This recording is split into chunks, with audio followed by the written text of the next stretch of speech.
We must eat or we can not leave turn into simple sentence. এই যে সেন্টেন্সটা দেওয়া আছে বা কোশ্চেনটা দেওয়া আছে, এই কোশ্চেনটাকে সিম্পল সেন্টেন্সে চেঞ্জ করতে হবে। কোশ্চেনটার মানে হলো আমাদের খেতেই হবে, না হলে আমরা বাঁচতে পারবো না। আমাদের খেতে হবে, না হলে আমরা বাঁচতে পারবো না। এই সেন্টেন্সটা মানে কোশ্চেনটা আছে কম্পাউন্ড সেন্টেন্সে আছে। কী করে বুঝলাম? এই যে অর আছে, এই অরটাকে বলা হয় কোঅর্ডিনেটিং কনজাংশন, কোঅর্ডিনেটিং কনজাংশন। ওকে, এই অরটা দেখে বুঝলাম এটা কম্পাউন্ড সেন্টেন্সে আছে এবং এটাকে সিম্পল সেন্টেন্সে করতে হবে। কোশ্চেনটার মানে আমাদের খেতেই হবে, না হলে আমরা বাঁচতে পারবো না।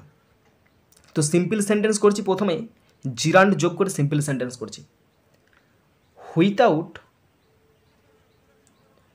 হুইথাউট ইটিং, EATING, হুইথাউট ইটিং, খাওয়া ছাড়া, we can not, CANNOT, can not live, LIVE, stop.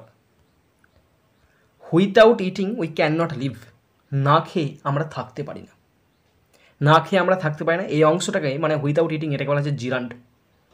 এটাকে কী বলা হয়? জিরান্ড বলা হয়। সিম্পল সেন্টেন্স তো পার্টিসিপল যোগ করা হয়, জিরান্ড যোগ করা হয়।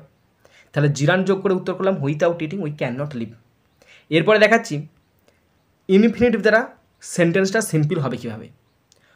We must, MUST, must eat, eat to live, LIVE, stop.